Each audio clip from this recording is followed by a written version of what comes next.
Hello and welcome to ABW. I've forgotten how we do this because it's been so long since I've hosted a show. I've just tried to remember who we are, but right.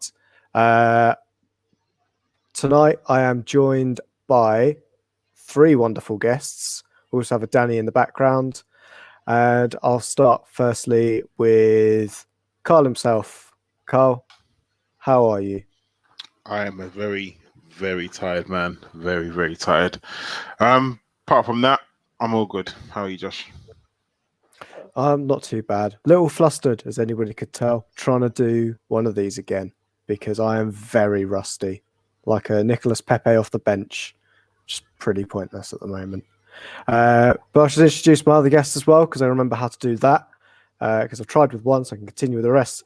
Let's go to Femi next because he's underneath me. Hey, Femi. Hey. How's it How you going? doing, guys? You okay? Yeah, all good, all good. Ready to get on with the new season. So all Absolutely. good. Yeah. And last but by no means least, it is our friend in, I'm going to say this, I mean, it might annoy him, it might not, because I've never tried this with Cory, but in Canada. Cory, how's it going? That's good, thanks. Good to be with you. Nice to be in the new season. Get it started. Yeah, absolutely. And at least we've started it with a win, and we've got our Arsenal back, as everybody has said, against Fulham away. I think that's now going to be whenever we need to make a new big thing about things. We'll just do Fulham away. We'll change our way. But let's get cracking with that game as well. Karl, what were your thoughts going into the game? And what did you think of the result as well? I had no reservations about this game. It was weirdly satisfying being optimistic going into a game, knowing that even though we're playing away, but I knew we were going to win. You just have a feeling. I mean, if you're going to start a league away to a team, you want it to be against a promoted club, and it's you couldn't ask for a better start. You had one of our debutants scoring, another one of our debutants assisting two goals. Sorry, you have our captain scoring. It's a game that it was pretty textbook as well. Fulham never really gave us any trouble. If you can score 3 goals away from home, you're quite comfortable, and you couldn't ask for a better result. I think this was the absolute perfect first game that we could have asked for. Nothing better, scoring 3 goals, keeping a clean sheet, away from home as well. It boosts confidence, and it's not just because it's only Fulham. That doesn't make sense. It's nonsense. At the end of the day, Fulham are a Premier League team, whether they're going to be relegated at the end of the season or whoever. At the end of the day, a win is a win. You've got to beat the 19 other teams in the league, and we're on our way. We've beaten 1, and we just got 18 more to go. For me, like I said, it was a very, very textbook result. It was brilliant, and I couldn't ask for any more. Yeah, I think I agree with most of those things there, especially the point that it was 2 assists. None of this fantasy football bullshit. That is not 3 assists. Whatever Martin Keown says about Willian's vision, he was not trying to pick out Lacazette at the back post when he took on that shot. Femi, we saw Gabriel come in and make his debut. I think most of us on the panel tonight probably have seen a handful of games from him beforehand. What did you make of him and his performance? A handful. I'd never seen him. I mean, I relied on Chris and YouTube and Chris's shows. Chris had a good show with the French journalist, actually, didn't he? That did some information. But I mean, personally, a lot of the signings that we were linked with, I'd never. I mean, you've probably seen them, but they've never stood out to you. So coming in and making his debut, I mean, the circumstances is a bit crazy, isn't he? He hasn't played for 6 months. He hadn't played a preseason game. He'd been in training for 3-4 days. So when you look at that, that's really crazy, isn't it? Like, if a player hasn't played for 6 months, you'd probably expect them to go into the 23 game. Like Callum Chambers, for example, we wouldn't expect him to be slung straight in. So he's gone 6 months, no games, new country, new league. The defensive leader's not there, and he just rocks up. I bet the majority of people didn't thought Saliba would start. Hand on heart, they thought, okay, Saliba's been at training for a while. He's played a few games, but yeah, Gabriel came in, and the rest is history, as they say. A very rocky start, which was it could have been a career-defining first 5 minutes, but he obviously that shows a lot of mental toughness as well to make a big mistake, a big error, and come back from it as if nothing ever happened. To be honest. Yeah, and Cory, what did you think about Gabriel's debut? And do you want to go on to our other debutant as well and talk a bit more in depth about Willian and his performance? Yeah, I was impressed with Gabriel, as everyone was, and aside from just the scary moment, which I'm not even sure was completely his fault. Just miscommunication can be understandable, right? But wow, that would have been scary if that had been a goal, eh? But they did brilliant. Willian, he was like, I wasn't actually into that signing at all. It wasn't something I really thought was a good idea. But watching him play that game, he was kind of that character we needed, where it was like his first game, and he's just pulling off these passes and doing these things like as if he'd been there for a while. He just seemed to slot in so nicely. Did you guys find the same? Or, I mean, the way, for instance, the way he was able to send that ball over and link up with Aubameyang a few times, it was as if he'd been doing it for months and months on end. Meanwhile, he's just probably been for a few training sessions with him. But we needed that experience, right? So a nice veteran. Yeah, I totally agree with you. I was not in on the Willian signing either.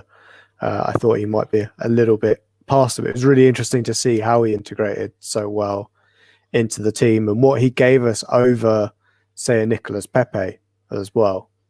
I don't know if anybody else thinks on the panel about how we might see Willian and Nicolas Pepe interchange, because I'm not necessarily sure we'll see them both play together.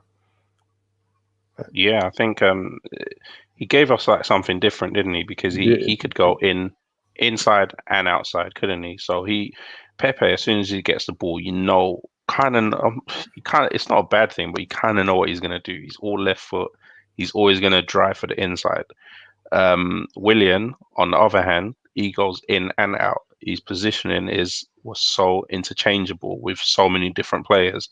And what that did was it freed up Bellerin to make a lot of runs, knowing that he's always going to get the ball, because Willian drags the defender in and then just give it to Xhaka, who just pings it out to Bellerin. It's a really neat, new dimension to the tactics that he gave us as well. Did you notice as well how he was playing in that kind of just off the striker? He kept kind of blending in, and where Pepe cuts in for a shot, Willian was kind of coming in and settling in, kind of almost, how Lacazette always comes so far back to make the play, to kind of start the play at the halfway line. Willian was kind of cutting in behind him, kind of taking up that work role for him once in a while. So Lacazette was able to stay further forward. It's kind of what led him into the position where he was, the ball lands at his feet for the first goal when it bounces off the keeper and goes to Lacazette, knocks it in. It's because he was kind of hovering around in this area all the time. So I noticed that. Yeah, Karl, what did you reckon to... Well, let's talk about Aubameyang as well, the main guy on there. Got the third goal for us. Talk us through that kind of whole build up to it, because I think at that point we really had Fulham on the ropes. And yeah. Oh yeah, we were cruising at that point. We literally, it was almost kind of like we're just going to see how we play. Like, we just people pass the ball and they don't really they're kind of thinking there's going to be no end products. It's kind of like if there was a crowd in the ground, it'll be Olay time.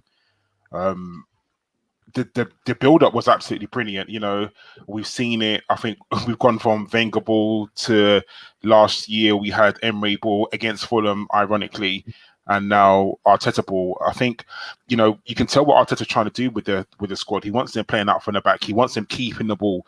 He's drilling that into them to don't just hoof it up the pitch, keep hold of the ball, and we're doing that brilliantly. And I think Aubameyang, you know, once he gets the ball in that position, you know what he's going to do. He's going to put that ball in the top corner, and it's down to the goalkeeper to do his best to try and save it. Not every goalkeeper is going to, and as long as he gets it on target, Aubameyang is that deadly sort of finisher where it's going to go on target, and 9 times out of 10, you're going to back Aubameyang to score. I mean, I know I definitely would, and I'm just happy that, you know, I think we'll get onto it later, that he's going to stay, and you know, there's only going to be better things for him to come. I don't envisage him doing the Ozil, signing his contract and having a sharp decline. I truly think that, you know, he wants to win thing, and he's, you know, he's definitely at his peak now.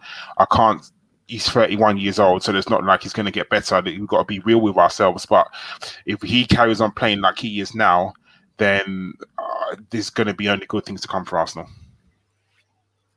Yeah, absolutely. And I think, as you kind of say, it was kind of a routine win for Arsenal in the end. Should we go on to West Ham as well? Do a little preview for that game as well. They lost 2-0 at home on first game of the season against Newcastle. I don't know if anybody watched or saw that game. I did. I watched it, and I knew.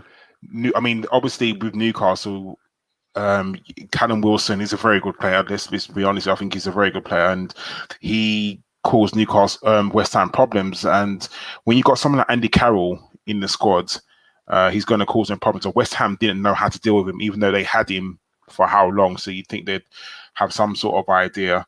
West Ham, for me, are one of the teams who have got to be relegated. I think they've escaped so many times by the skin of their teeth over the past couple of seasons. I think this may be their time. David Moyes, as good as he was at Everton, he should never have left Everton. He's on the decline now. I think the players that they've got, they don't have any standout players apart from my boy up front. I forgot his name now. Antonio. Antonio, yeah, Antonio. Apart from him, I what can't about see. Declan Rice. He is one of these people who, because he's in a very bad squad, it makes him look like he's good and he's not. Like you saw, I don't know if you saw the England game. I mean, I know England are shit anyway, but he was out of his depth in the England game. I thought that, you know, you could tell that he doesn't have the quality. But when you play in a team like West Ham, you string 2 or 3 passes together, people start thinking that you're flipping Messi. So I would say that I don't hold, again, any reservations that we shouldn't beat West Ham at home. Like, I'm sure that we should definitely, if they come to our home ground, it should be another routine, comfortable win. I don't see any threat from them. I know we've been linked with, is it Lanzini we've been linked with? We were linked with Anderson, Felipe Anderson. Sorry, Felipe Anderson. Yeah. Obviously, Arteta must see something in him that no one else does, because I definitely don't think he fits into this Arsenal squad anywhere. But I just think that a team against West Ham and how they're playing at the moment, you know, their heads are going to be down because they just lost their first game at home. Our heads are going to be definitely looking up because we're very buoyant. 1, our captain's under new contract. 2, we've won our first game in the season. So things are only looking up. So I would be very, very surprised if we didn't win this game against West Ham. Yeah, they were embarrassed by Newcastle. That was a poor game. I think it's a really good test though when you think about it, because it's like someone's, I think formerly Noza in the chat is saying, it's a park the bus type game, and this is our first test at that type of team. This is a lot of what we had issues with last season, which is teams as part of the bus. Are we good enough to open them up? And I think one of the things that you saw that was different on Saturday from us is runners now. So now we're getting more runners into the box. So now with the build-up play being so good, we can afford to control the game and get runners. I mean, look at the goal that we scored. The furthest three players forward were Tierney, Maitland-Niles, and Bellerin. You know, if you're getting more runners, it will cause teams problems. So this is a chance for us to really go, you know, and test ourselves. You know, that Villa game at the end of last season kind of sticks in your mind, doesn't it? Where we just didn't create anything. So now we're going to have a team with a low block. What can we do? It's a good test and a good opportunity to gain some confidence before a string of hard games, really.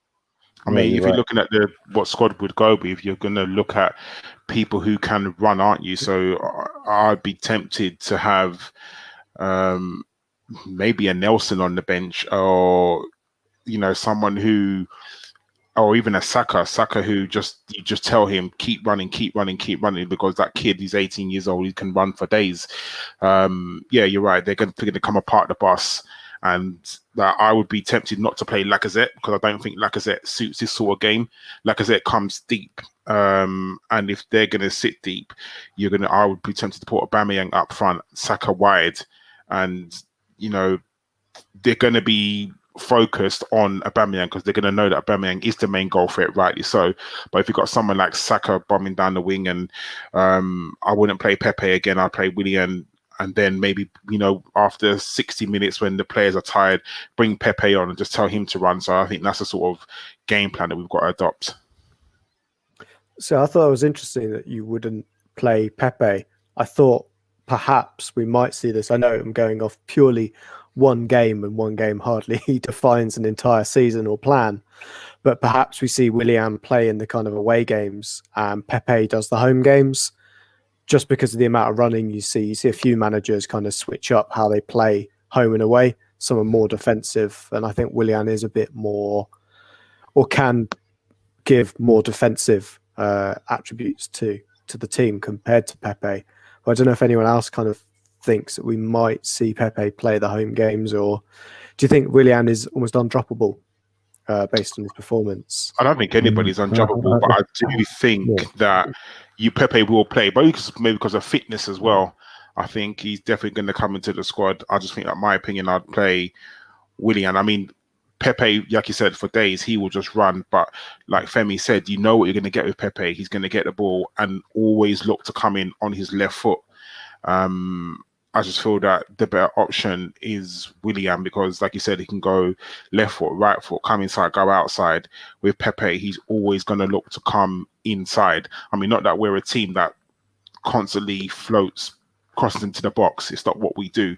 However, can't be that predictable. Yeah, and I would say once West Ham get tired, you know, the 50th, 60th mark, because let's face it, no team is still 100% fit. Not at all. And I'm not saying that West Ham are, you know, not got their fitness levels as well where Arsenal's is, but you know, if you've been battered by Willian like for the 60th minute, and then you see someone like Pepe coming onto the pitch, you actually just think, I'm just going to give up, because you just know how tired or how he's going to make you, because he's just going to run at you and he's going to make you have to switch, make you come inside, make you go outside. That's what he's going to do. So that's what personally I would do. You're right, Karl. You're right. You know what? One thing is, Arteta, since he's been here, he doesn't make wholesale changes for matches. So I would probably bet you that there's only going to be one change. And I think someone mentioned it in the chat. I think Ceballos will come in for El Neni. I don't think he'll make any other changes. I think he always likes to stick with a winning team just from the formula that he's gone with so far. And I know someone keeps, I think formerly knows that keeps putting Ozil in the chat, mate. You've got no chance of seeing him anywhere near the team, let alone on the bench. So I think that's good dreaming.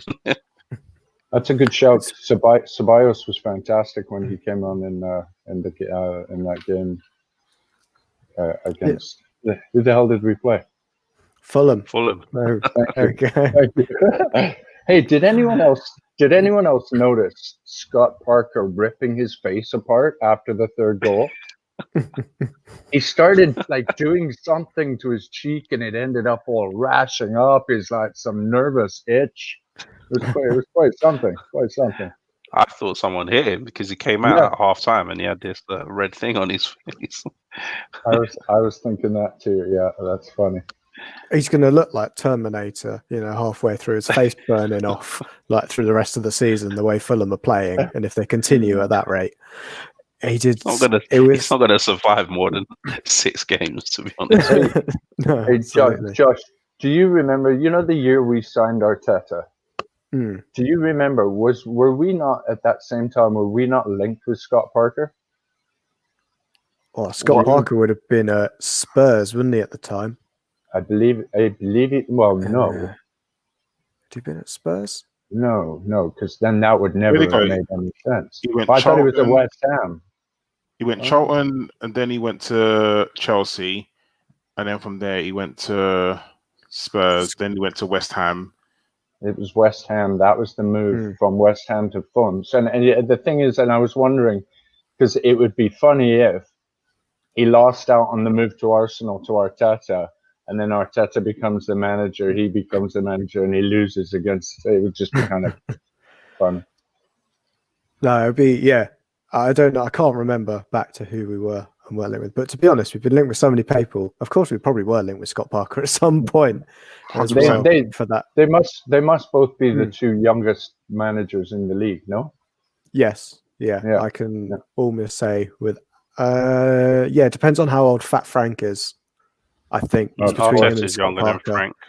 Yeah, it's whether or not Scott Parker is. But, Gotcha.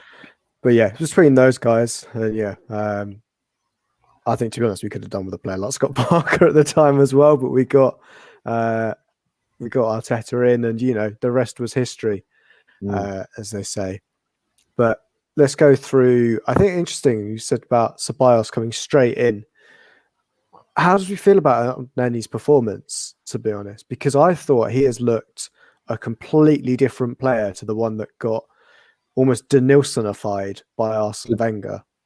Do we recognize that it was his like prairie long pass that led to the first goal?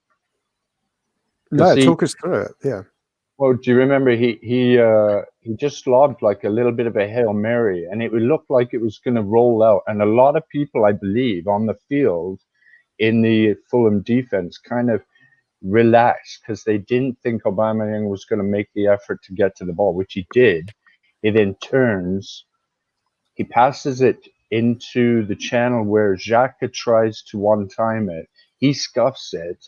It bounces kind of in and around and lands at Bellerin's feet, remember, who takes a shot, bounces off the goalie's hands, and of course we know Lacazette pounds it in like the predatory striker that he is. So, yeah. So that was my running commentary for that goal. That's all right. Yeah, because I think, to be honest, he's looked a lot better player. I don't know whether or not we ease Ceballos in more, or do we all? Is the general consensus that he just basically starts next game? He is first choice. I mean, he looks tired. He's strong, tall, physical. I mean, it's so weird because that is a gaping Guendouzi hole, isn't it? Guendouzi should be able to do what El Neni is doing, but he just lacks the maturity. Probably he's got all the ability, more probably than he's got more ability than El Neni, but he just lacks maturity. Like everything El Neni is doing, Guendouzi can do. He should be strong enough, but he hasn't adapted to the physicality. He should be able to give it simple and move. And you see it in a couple of games, but everything El Neni is doing is what we expect from Guendouzi, but he just has more ability. And I really hope that something just clicks with Guendouzi that I can start in this team, But I mean, I would still expect Ceballos to come in for the home game, where we need him probably. Yeah, Karl, any thoughts on that as well? I'm two things. I'm not a Guendouzi fan because he offered absolutely nothing last season. No goals, no assists. Like, what did he actually do in the squad, in respective of his the attitude side? And the attitude is bad, and he needs to, he's a 19, 20-year-old child, and he needs to learn better. But I think on football terms, he didn't really offer nothing. A few bursting runs, and everyone got hyped. I'm like, oh my God, he's the best thing since sliced bread. But he can't defend. He can't start an attack. Can't tackle. All he can do is throw himself on the floor. So I'm not a Gwen. So if we was to lose Guendouzi, I personally wouldn't be too happy. Too unhappy. But then El Neni, you could say all those things about as well. The only thing is he's got the physicality, but that's probably comes with maturity, I think. Yeah, and I think if El Neni was to stay, I think he knows he's not going to be a starter. I think our starting midfield at present is going to be Ceballos and Xhaka. And the thing with El Neni is when Xhaka does get his 5 yellow cards for the season and he has to miss a game, El Neni can play that role, and then you're going to have Ceballos with hopefully Auba, but we'll talk about it later, playing together. So I think every team needs that versatile player in the squad. Guendouzi is not good enough to play the Xhaka or Ceballos role personally, but someone like El Neni can come in and play the Xhaka role or play the Ceballos role. Maybe not as good as Ceballos, because the Ceballos is that typical number 8 who you want to burst into the box, but I just don't think Guendouzi has got. Maybe he has got the skill factor, but maybe doesn't know how to execute it. And I'm not saying you should write him off because with time, but I wouldn't personally. I wouldn't waste time learning him out. I think he's here now, and he should be almost ready enough. Learning him out for me is just redundant. I think it's absolutely redundant. Personally, I think we should, if he's not going to buckle down and actually think, okay, you know what, I'm going to try my best. And obviously Arteta has seen, he said that everyone has reset to 0. Whether he says that in front of the cameras and behind closed doors is actually different, who knows? But if that's true, and he says that everyone has reset to 0, and what happened last season was last season, then we shall see about it. But I personally think that he's burnt his bridges with Arteta, and I think if we can find a suitable buyer, I do think that Guendouzi will be leaving Arsenal Football Club. Yeah, I'd agree on that. Cory. I just want to add the other thing that goes in El Neni's favor is he might be happy to be in the role of being that backup player, which is a hard thing to find. He would be happy, I believe, as a rotation player, as someone who just comes on and does his job. Whereas with a Guendouzi, you're going to have to try and please that type of character. So, yeah, if El Neni was any better, he wouldn't be at Arsenal. Let's put it that way, because we wouldn't be able to give him the game time, unless he was better than Ceballos, of course. But I think, as you say, he is a squad player. I think the problem with Guendouzi is he doesn't know what kind of midfielder he wants to be yet. Because, as you say, he's got all the skills. He could happily, spend the rest of his life shuttling in front of a back four, cleaning up spills and laying it off nice and easy. Or he could be a more mercurial midfielder, like a Pogba or Milinkovic-Savic, someone who's kind of bursting through the midfield with the ball, dribbling with it, passing it off. He doesn't know what he wants to do yet. And we've got such a big project going on. I don't think we've got the resources or time to put it into Project Guendouzi, especially when it turns out he's a bit of a twat as well, which, is going to take a bit longer. That if the guy doesn't want to listen, that's a lot harder to teach him. And so, I could happily, as someone said in the chat, there's like another Rabiot is a perfect example.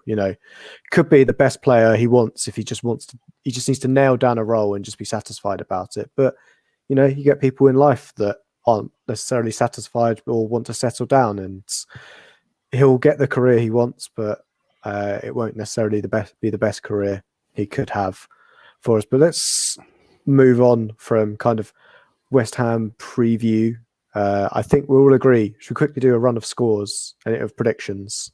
Karl, prediction? 3-0. To Arsenal, we're assuming.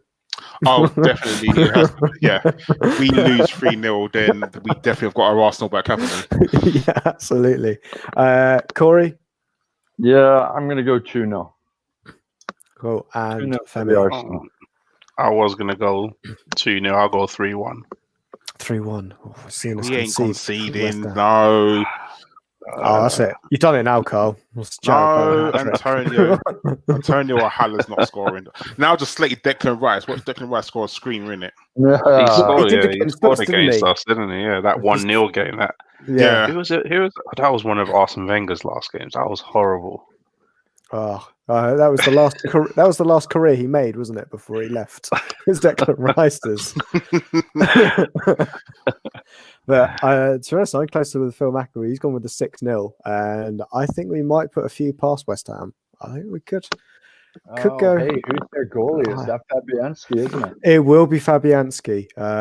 Agent Fabianski. He'll have a game of his life. You watch. Well, game of a life for us, I hope. And he's just spending time getting the ball out the back of the net for us. We gave him an FA Cup, so you know. Exactly. Well, whilst we're on the subject of goalkeepers and ex-goalkeepers for Arsenal as well, I had said in our little running order we'd speak about Aubameyang, but it seems pertinent that we'll talk about Emi Martinez, who has left us after 11 years to go to Aston Villa. And I think before I let the rest of the panel speak to him about him, I will say a big thank you to Neil Maupay for getting his fee at least 10 times higher by injuring Leno earlier in the season, because there was no way we'd got 20 million for him beforehand. But who wants to come in first on Martinez? You know, I think Danny might be scurrying away in the background trying to find all the appearances, but I got a feeling his debut was the 7-5 against Reading. Oh, against Reading. I remember that game. I do remember that game. Flipping, that was a good game. Yeah. Listen, he's been a brilliant servant to the club. You know, he's been there for 10 years and he's not kicked off once that we know of.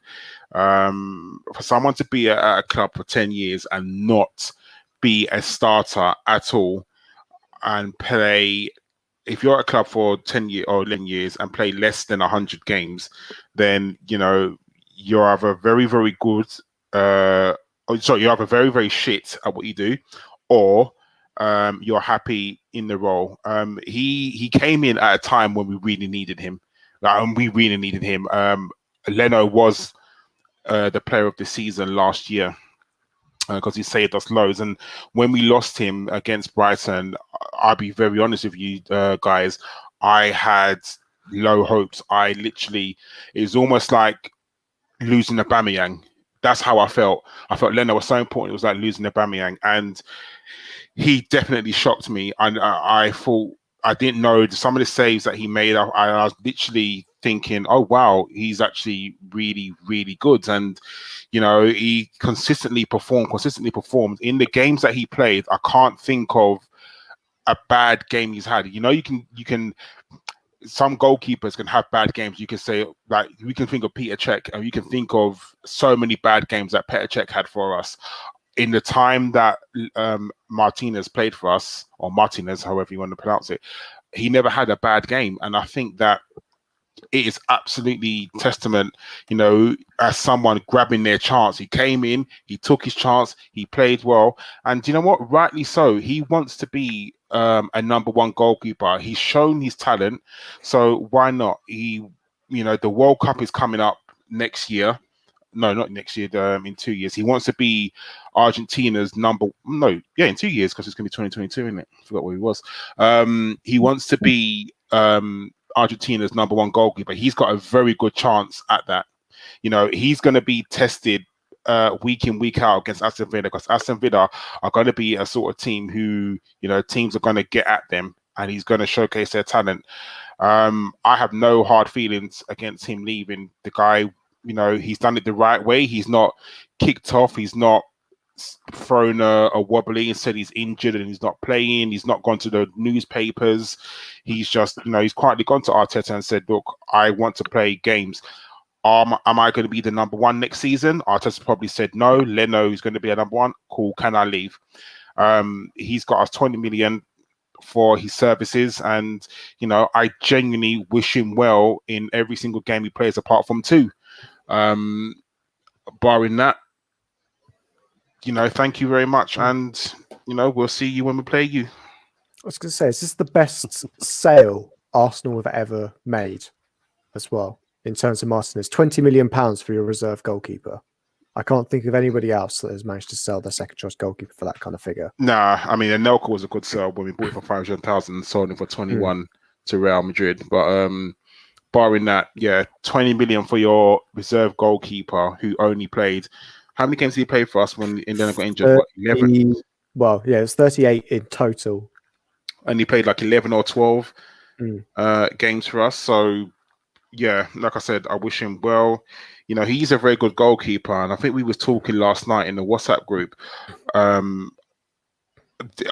Who's going to end up at a flipping Chelsea or a very big club when either Aston Villa get relegated or another club really come in for him. And someone said that there wasn't a sell-on clause in the sale. I really hope that is wrong, and there is, because he is 100% going to end up at a different club when Aston Villa get relegated back to the Championship, and a club is going to come in for him. So, yeah, like I said, I wish him well. Like I said, apart from the 2 games that we played him in. And I think he's going to save Aston Villa a lot of points. That's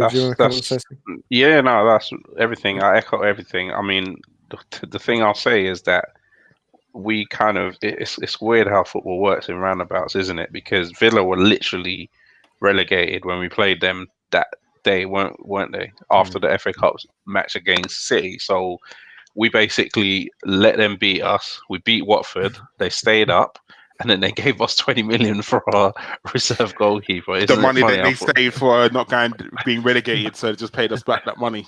Exactly. Yeah, that's funny, isn't it? And but in terms of him himself, I did never think he would make it. I remember those League Cup 7s, 5s, like, no way. That's insane. Like 5-5 against Liverpool. He let in those goals, you see these things. So yeah, it's all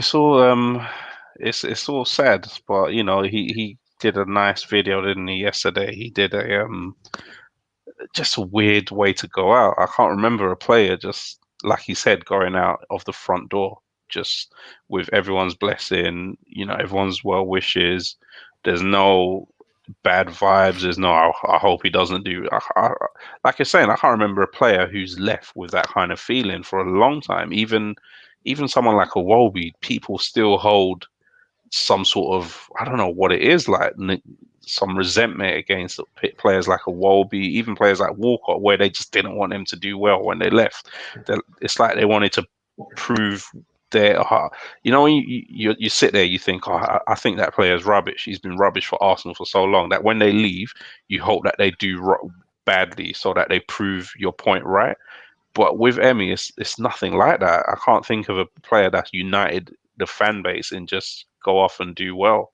Does that make sense?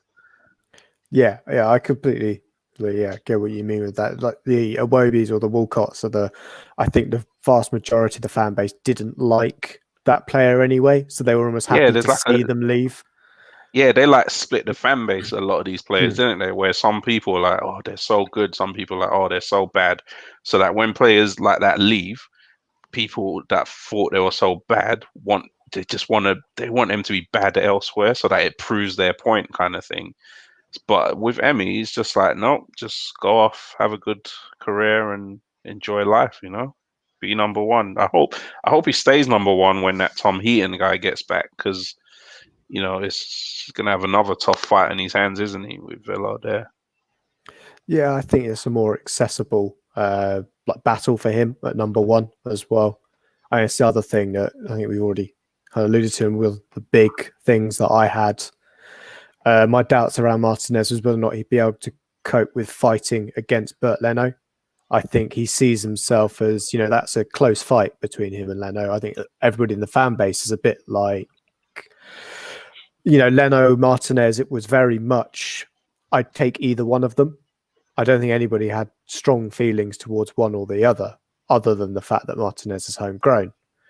Came through our academy. He had that story to back him, but on the field, I don't think there was much between them. But Cory, I don't know how you see, the bit more fight. I was going to say exactly that. I feel disappointed that he wasn't willing to step into that kind of battle. I mean, how long has it been since you've seen a class battle for a first position in a goalkeeper? As our goalkeeper, like you don't get that competition very often. So I was kind of disappointed that he wasn't willing to try for that battle, which could you not say maybe reflects a little bit on his character? It's just saying, But then the other side for me is, look, I've had my heart broken so many times. Vieira, Henry, Cesc Fabregas, I could go on and on and on. So I kind of came to this point where I try to remember I'm a fan of the club. I'm not so much fan of the individual players. So as far as he's concerned, thank you for the trophies. Thank you for the cash. Have a fun time at Aston Villa. Life goes on up the Arsenal. Yeah, absolutely. I think we'll talk on a more positive thing rather than a player leaving. Let's talk about a player staying as well. It's taken, a month and a half, I think was Lacazette said, for him to finally announce. But 3-year contract for Aubameyang to apparently make him the highest earning player at Arsenal under certain circumstances. Very weird wording around that from the likes of David Ornstein. But Cory, I'll come straight back to you. Auba, what does he mean to you, and how important is this him signing the Ting? For me, the importance of this signing is so much more about the message that it's that signing sends, not just to our team, but to all of football, to the Arsenal fans, to everybody. We've gone through this misery for years, watching players leave because, for obvious reasons, they saw things were better externally, so they left. And this is finally a player that's chosen to stay. And not only has he chosen to stay with no choice, from what we've been reading today, it's come out that he apparently had a couple of solid offers from good quality teams. I mean, I don't know if we can rely on what we're seeing on Twitter, but one of those teams was apparently Barcelona. So, if he's willing to turn down teams like that, which, if you think about what's going on at Barcelona, may be a clever thing anyway, but it says so much about what's going on at the club, and I'm so happy. That's what I am. For once, as an Arsenal fan, I'm really happy. Yeah, does anyone feel slightly like anticlimactic that eventually it's just happened? Because it's taken so long, a lot of the excitement and joy out of it was slightly taken away, or am I just a cynical old bastard? Have you been watching my sweets yesterday? I said yesterday that I think there's just something that's maybe it's just, if you stay off social media, these are probably like the most craziest, exciting things you've ever seen. But if you're like on Twitter or social media, everything's been killed. The fun of it, the excitement, it got to the point where you see a tweet about Arsenal women, and it's like, is Aubameyang sign this, announce this, and it just gets to the point where you're just like, okay, I get it, it's funny at first, but then you get people who are like, I bet if they don't announce it tomorrow, I'm going to cancel my account, or if this announcement isn't made, and it's like, just relax and just enjoy and breathe. Like, how can you enjoy players if you're always, people already started today, okay, now it's party, now it's hour, just enjoy football, enjoy the players that you have, and relax. Someone made a comparison actually to Sol Campbell when we signed Sol Campbell, and he was just like, "Oh yeah, by the way, here's Sol Campbell," and it's like That was imagine something like that in this day and age. It just could never happen. I remember when we signed him. I remember I was at college, and this is when internet was very new and very slow. And I remember just randomly, I went onto the Arsenal website, and on the front, the famous picture of him and Arsene Wenger walking. And I remember I was like, "Oh my god!" And I shouted it out in the library, and because it was just like no one knew. Like it wasn't even. Paper talk. There was no paper talk of like, oh yeah, we're going to sign Sol Campbell. Like, of course, we're not going to take our biggest rival's captain like to come and play for us, and that was done. But I agree with you, Femi. It was kind of anticlimactic, and I agree with you, Josh, as well. It was just we knew he was going to sign. We knew he'd probably signed it for a very long time. And personally, I don't know if you guys will share. I think he was trying to think. I think it was his. It was him holding off announcing it because he wanted like this big, am I going to sign? I think that's good. You can tell Aubameyang he's an attention seeker, 100%. He's a big attention seeker, and he wants everyone to. Oh my God, are you going to sign? Please tell us. Blah blah blah blah blah. And I think the club must have got pissed off him like. You fucking need to sign because even like the video, putting down the mask, we fucking know what he's gonna do. So what's your problem in it? Like, it's no secret. We actually know. Like, but so I think it was more. Aubameyang. He wanted all the attention just to be on him. The fact that if Arsenal go live any other time, none of the players are on there. So that in the dressing room it was said, "Oh, guys, I'm going live at so and so. Please jump on our Instagram live and comment." Like, really, like, and I do think like it is great that he wants to do stuff like that because he's 32 years old. He's a big child at heart. All footballers are, but yeah, I think it's a bit anticlimactic. I think the fans kind of ruin it as well because every tweet was like, oh yeah, is it Aubameyang? And like you said, now it's all, where's Auba? I mean, he got sent off yesterday, and flipping the Twitter world went mad. Like, oh my God, he got sent off because his head's at Arsenal already. Like, he fucking stupid. Like, it was a bad challenge. I mean, yeah, it was. I think it was a bit unlucky to get sent off, but it was a bad challenge. Like, so that it's got nothing to do with the fact that he was wearing his head is at Arsenal. Like, just that sort of nonsense. And now that's what it's going to be because I just literally checked my phone a second ago, and apparently we've had some accounts just tweeted, "Oh, we've had we bidded for him." It's kind of like, oh, here we go. Like, what flipping next? So yeah, next he's coming. He's going to be on this flight. This is his car. He's landed. Yeah, seriously, there's going to be people camping out at flipping Gatwick or London City, just waiting for him to bloody fly over. Like, it's just. We'll see him on the car park on the. Where is it? It's the M26 at the moment. Is now a car park into Kent as he comes over from Dover. Yeah, I'm assuming that's his announcement video, as him coming along on a little dinghy. Yeah, guys, I'm signed on the motorway. Just waiting on the motorway. I'm stuck here. Yeah, but but going back to Aubameyang, the original point. Listen, I'm happy that he's signed. It's good. We've got to keep him. And long may, he's a 3-year deal. I think he probably will retire at Arsenal. I can't see him by the time he leaves us to be 36. Or sorry, 35, 36. Yeah. So yeah, if we can get even 2 good years out of him, if we can get 2 good years out of him, get back into the Champions League, win another trophy, it's kind of done his job, hasn't he? He's paid his contract off, to be honest. Karl, how old was Berbatov when he was still pumping goals? And what about Lewandowski? How old is he right now?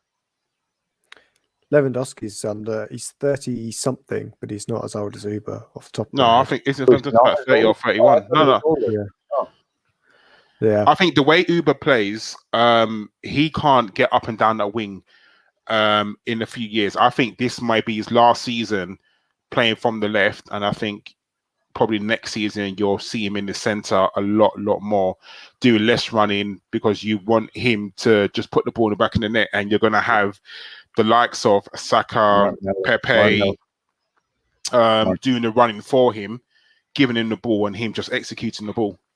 Yeah, you're right. But I think with this formation that we have at the moment, he doesn't have to track back as much because he has got Tierney and Maitland-Niles doing a lot of the dirty work behind him. And it seems that Arteta wants him on that left because that's basically the most attacking position in our team. Because even when he takes off a Nketiah or a Lacazette, I mean, he puts what's his name, Joe Willock up front. He never puts Auba up front. I think if they can get it right, the centre forward position for Arsenal, they just have to get through so much work that I don't think he would want to do that much work, because sometimes you look at Lacazette and he looks absolutely shattered by like 60 minutes just from the amount of running that he has to do. So yeah, we'll see. Maybe when they change to 4-3-3, it might be different, but we'll see, I guess. Yeah, I think we'll definitely change the formation against certain clubs. I know at the moment we are playing 5 depends how you look at it. Is it 5-2-3-1? 5-2-3. Who knows? Yeah. So here's a question for everyone as well on Aubameyang. So if he sees out his 3 years, and I think he chooses to retire afterwards at Arsenal, does it make him an Arsenal legend? Or do you think he's an Arsenal legend already? No, he's not an Arsenal legend. He's not an Arsenal legend yet. The word legend gets thrown around way, way, way too much. There is only a handful of people for me who are Arsenal legends. And I'll just talk about in my time. Ian Wright is an Arsenal legend. Dennis Bergkamp is an Arsenal legend. Thierry Henry is an Arsenal legend. Patrick Vieira is an Arsenal legend. David Seaman is an Arsenal legend. Tony Adams, a bit before my time, but yes, he's an Arsenal legend. Barring that, there are other players. People like Cesc Fabregas is not an Arsenal legend. No, he's not. Lately, of any other player, are they Arsenal legends? Nah.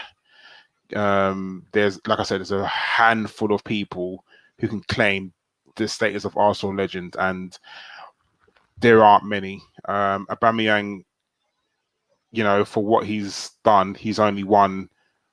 What's he won? 1 FA Cup. Yeah, and a charity shield. Yeah, if he gets close to the goal scoring record, he's not going to beat Thierry Henry's goal scoring record. He's not going to beat Ian Wright's goal scoring record, no doubt. He's not going to do those. But if he gets up that list, maybe top 5 in Arsenal's all-time goal scorers, then yeah, you're going to look at him as an Arsenal legend. I think that's what he needs to do. If he wins the league. Yeah, if he wins the league or we win a European trophy, then yeah, he becomes an Arsenal legend. Yeah, but barring that, for 1 FA Cup, and depending on what we win in the next 2 to 3 years, we'll decipher whether he's an Arsenal legend or not. Well said. Yeah. Cool. Right, I think there's a bit of a debate I've sparked in the chat box now on who is a legend and who isn't a legend. Saying that though, go for it. I was only going to say that the 3 people in Twitch are probably having a discussion as well, but I'm not looking at that chat box at the moment.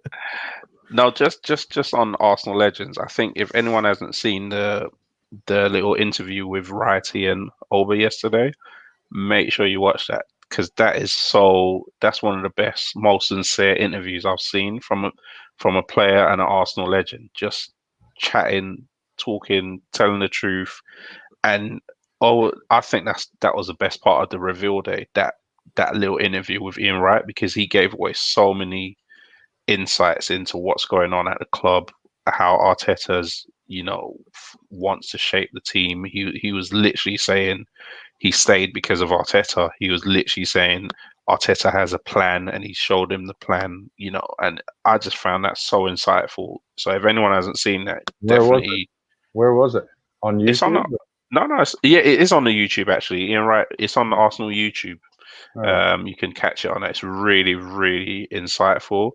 And I think that was probably the best thing about that reveal yesterday, is that interview. And obviously you got Ian Wright is just happy and oh, you're a legend, I love you, man, and all that. It was just great. It was just nice to see. Right on. Yeah, so I think that covers us all on Auba.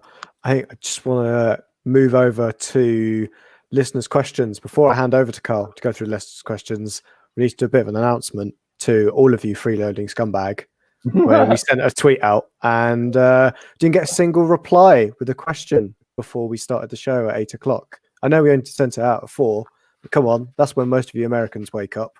And that's when, everyone else is just getting home. 4 o'clock, or you're working from home. Are you really working when you're working from home? You're checking Twitter.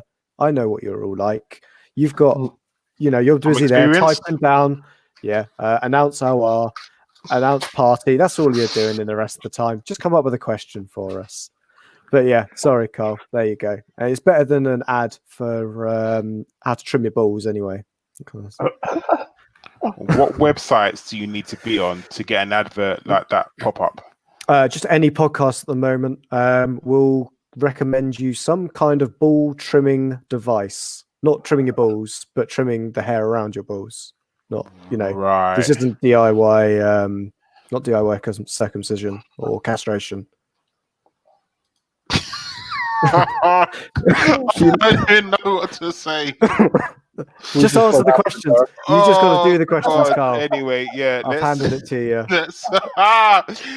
Right, let's move on. The first question is from Archangel, and he says, "Why are we signing Runnison? He's too small for a goalkeeper, not homegrown, costs money. Surely Macy is not that bad." Femi, what do you think to that question?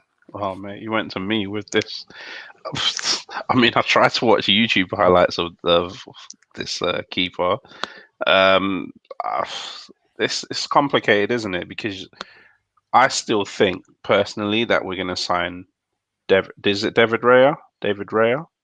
I still think Arsenal are going to sign him. I think this is the third choice keeper type of signing, because if you saw the Matt Macy interview on the beginning of last week, I think he literally said that he has an agreement with Arsenal that he can leave. And he says he wants to go and play as well. He's not young. Matt Macy. He's 26. You'd probably think he's a young player. He's 26, and he said he has an agreement to leave Arsenal. I think they're going to get David Raya as the backup keeper, and this is probably a third choice keeper. But the problem you've got is Arsenal have so many keepers in the unders. It's just so weird. It's a weird situation where all the unders have like 3 keepers at each age group.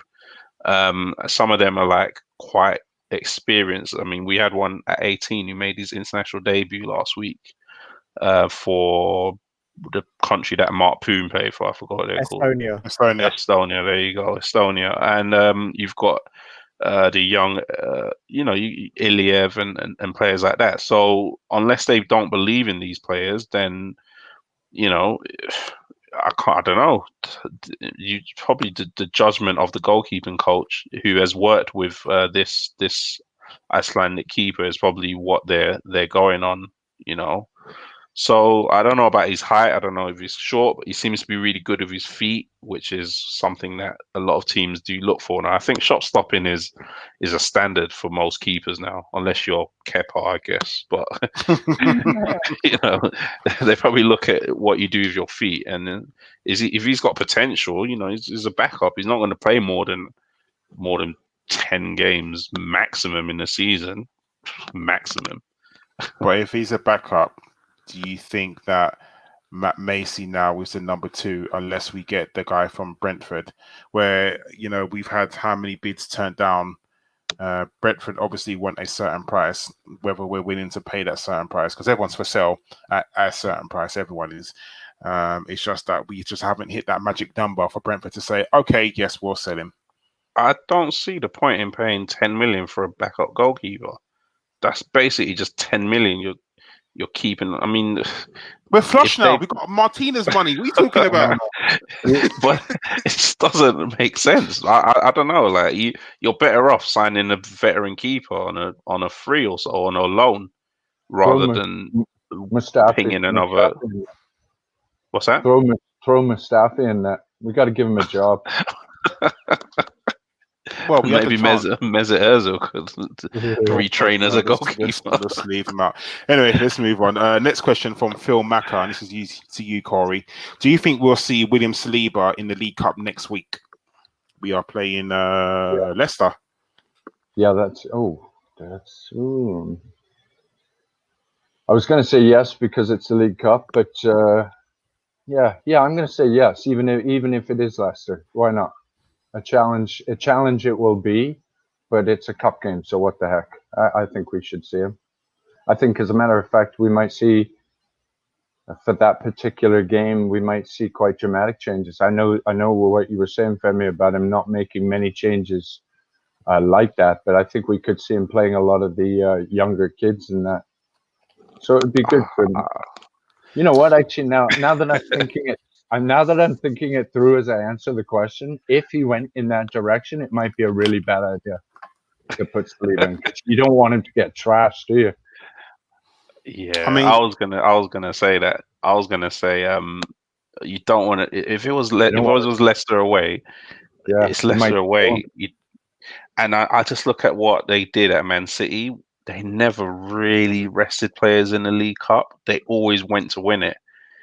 The problem is we've got Liverpool the next game, but I mean we've got so many squad players that it's not that much of a quality drop at the moment. Anyway, so, you see a few players rested. You might see an Aubameyang rested, Xhaka come in. It's not a massive drop off for a League Cup game if the other team is resting players. Which, from looking at the Prem teams last night, a lot of them didn't rest players. So, we'll see. How many match fitness, isn't it? So, yeah, you're talking about Kolasinac coming in for Tierney. A goalkeeper change. I personally wouldn't have a goalkeeper change because Leno missed so many games towards the end of last season. He needs games, so I'd be tempted to play Leno as well. But yeah, personally, you're probably really looking to rest is maybe Aubameyang. Pepe may come in. Nelson, Willock will come in. You're looking at maybe Emil Smith-Rowe coming in. He's injured, I think. Shock horror. But it leads me on to my question for Josh, and this is from formerly Noza. Are you concerned about the homegrown quota? I mean, at the moment, I think we do not meet the homegrown quota.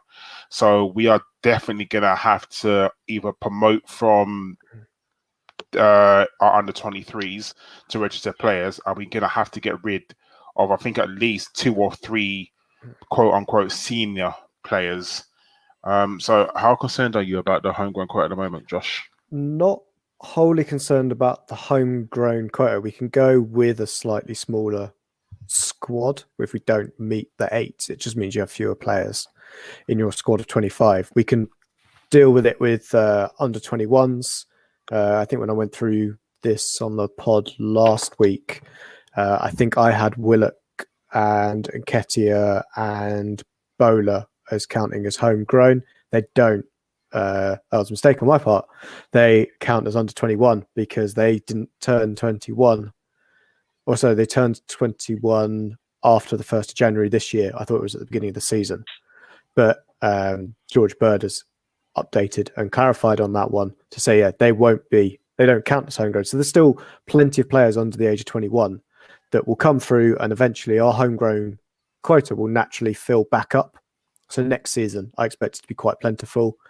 And again, anyone who's under the age of 21 doesn't count towards the squad size of 25. Yeah, the big thing you mentioned is about non-homegrown. We're still massively bloated in that area where we can only have,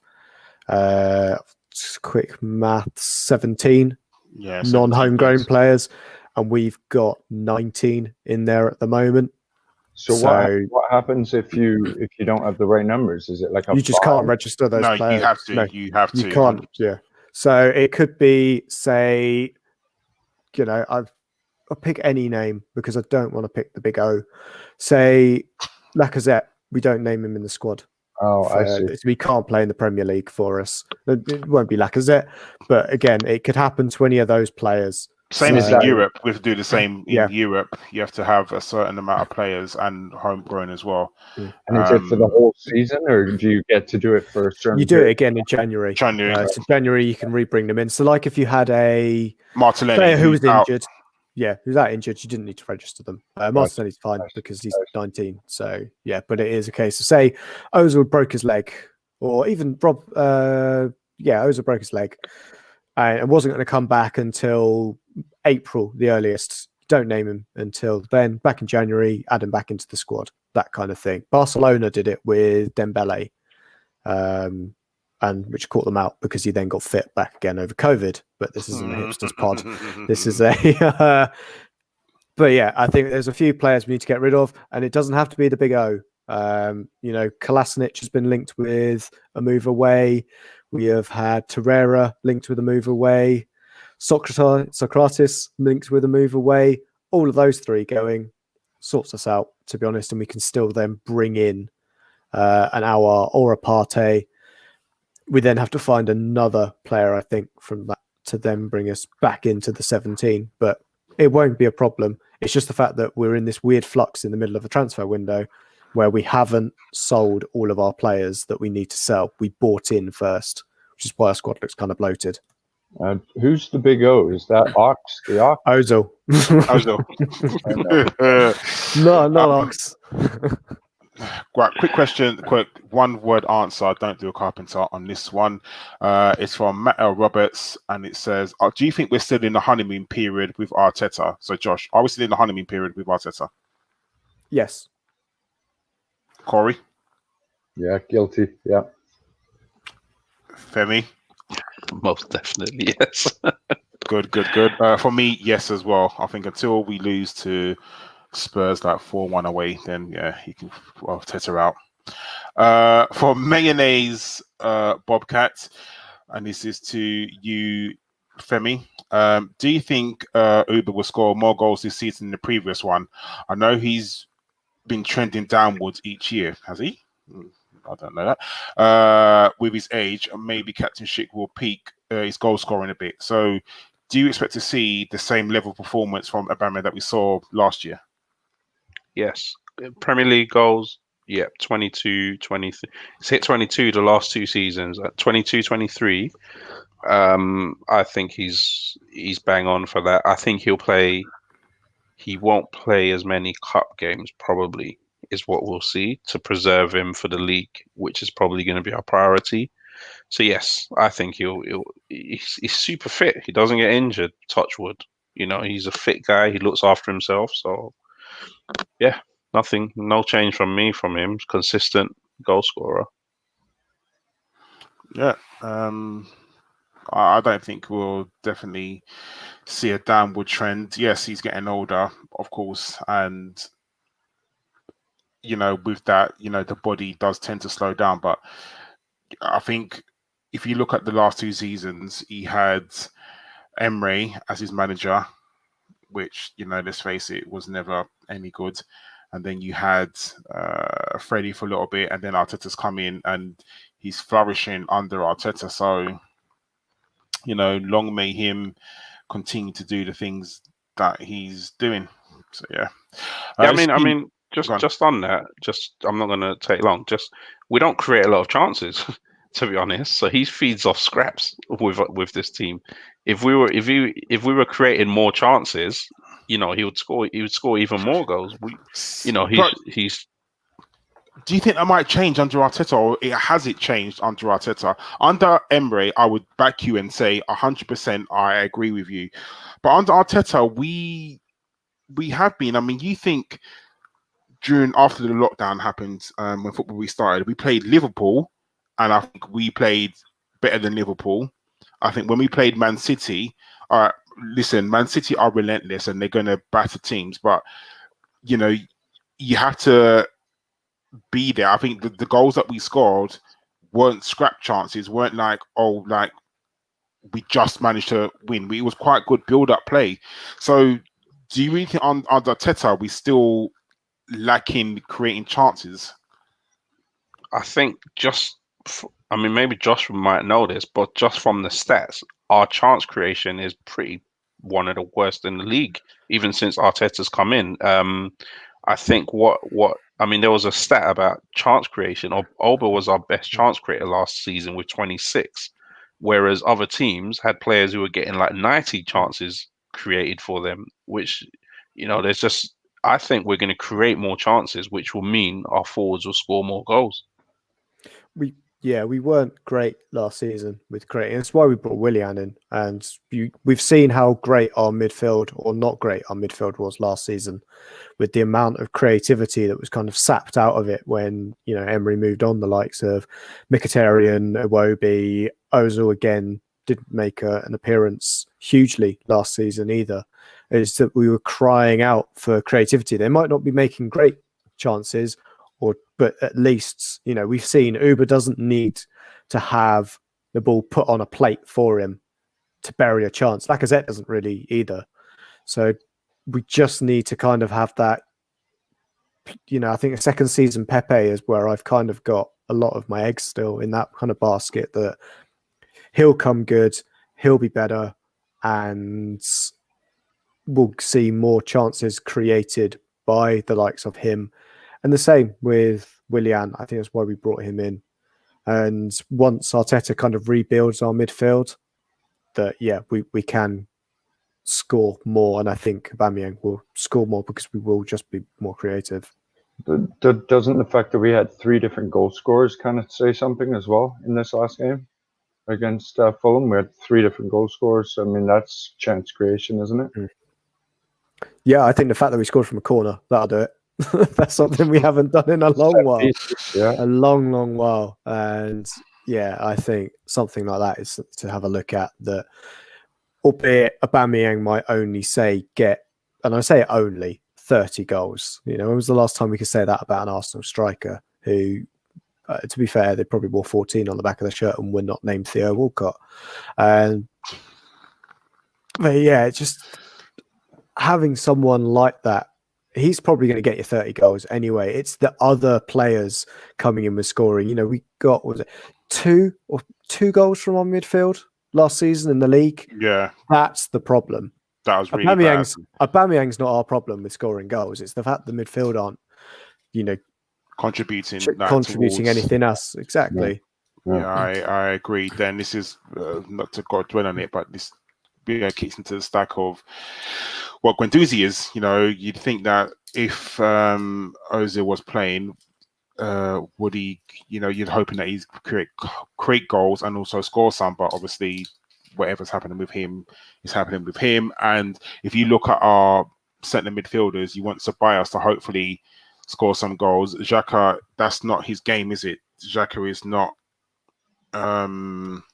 He should be good for, say, 3 to 5 goals a season.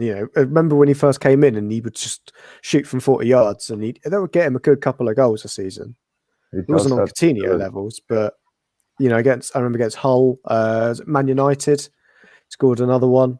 I think that's, the players are going to be playing with more freedom, and I think that's where our midfield should be contributing a decent proportion of our goals this season. And I think that's where we're trying to bring players in that can do that. I think Ceballos, we saw against Sheffield United, he's got it in his locker. He can score decent goals. He's got great technique on him. But if we bring in another player that kind of allows him to either flourish further forward, or we bring in a player that Ceballos can help with, like an Auba, who can play further up the field, who can add that contribution for goals.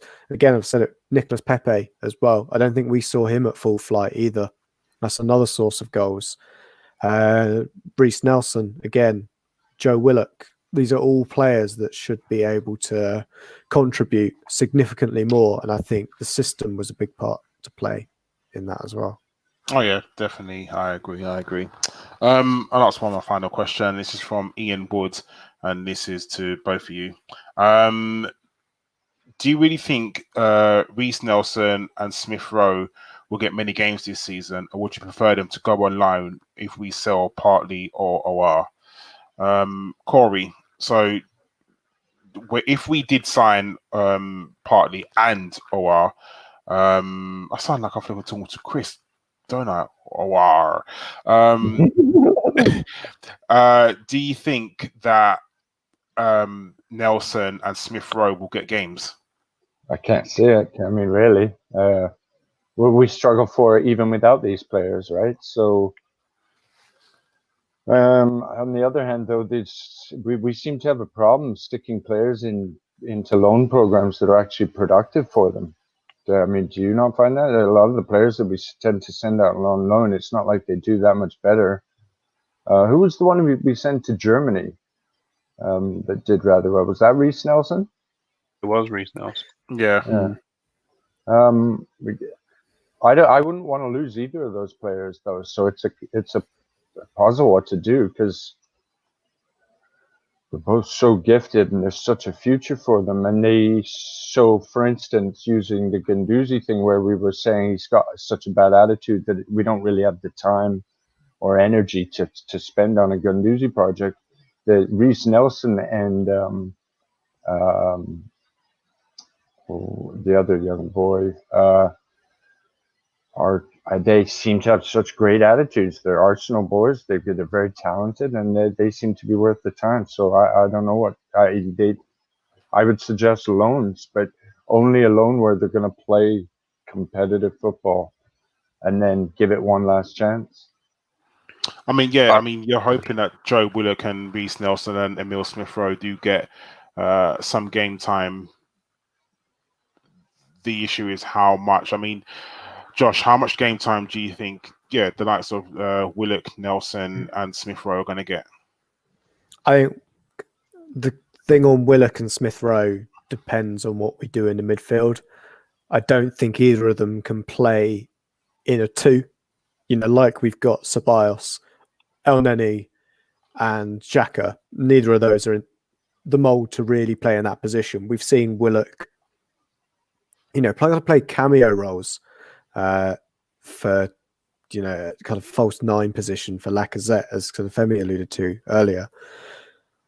So I think, for me, if we can get a midfielder and we move to a midfield three, I totally see a place still for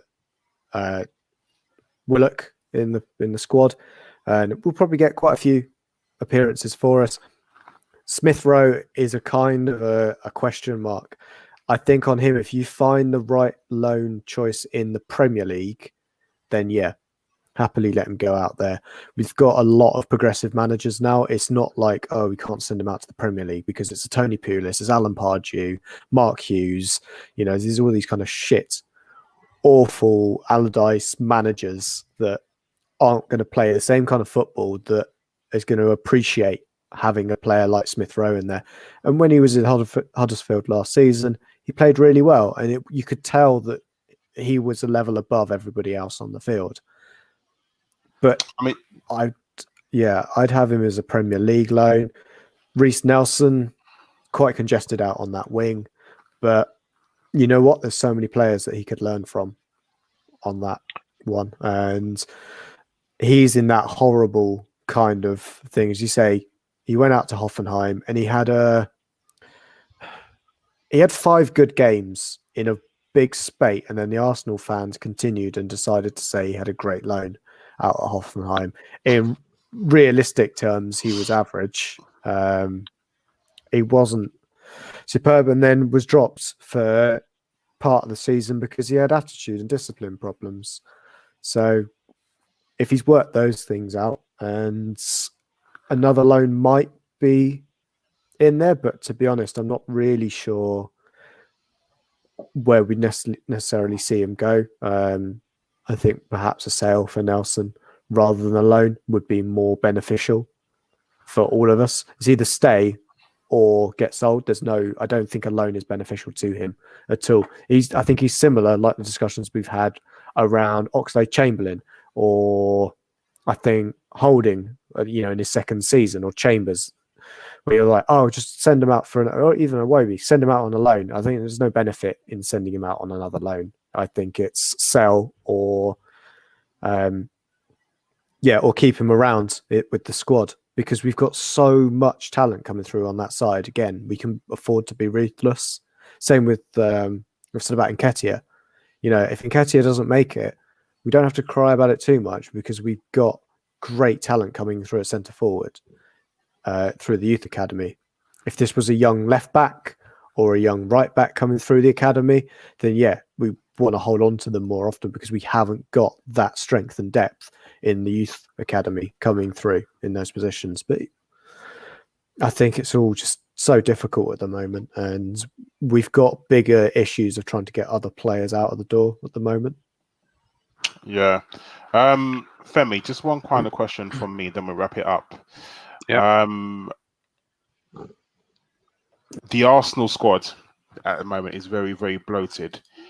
Off the top of your head, or if you want to go to the Arsenal website and see the teams, 3 players that leave between now and the end of the season, who do you think they're going to be? 3 definitely that leave. Torreira, Socrates, I want to say Kolasinac. That's dependent on wages, but that would be Guendouzi. I think they'll get something for Guendouzi. If they're planning to buy another central midfielder, then they have to get rid of 2, I think. So Torreira, Guendouzi, Socrates, definitely. I would also say Kolasinac will be gone as well. All right. Cory, same question to you. 3 players that definitely leave Arsenal between now and the end of the season and the transfer window. Torreira, Socrates, because we already know it's done, I think. And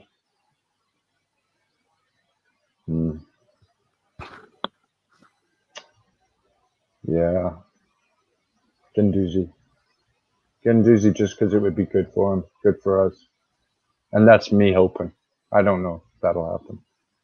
All right. Josh, to you.